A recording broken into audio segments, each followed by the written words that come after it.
During the sixth month of the year, the Cabal performs a ritual in which they allow certain people from the local towns nearby to attend and witness. This gathering is known as the Dark Assembly. It's performed on sacrificial grounds next to the temple, and the only way outsiders may attend is done through a very unique process.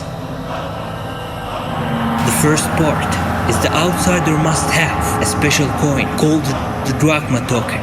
How and where these coins are acquired still remains a mystery, but these coins do exist, and they are very difficult to acquire.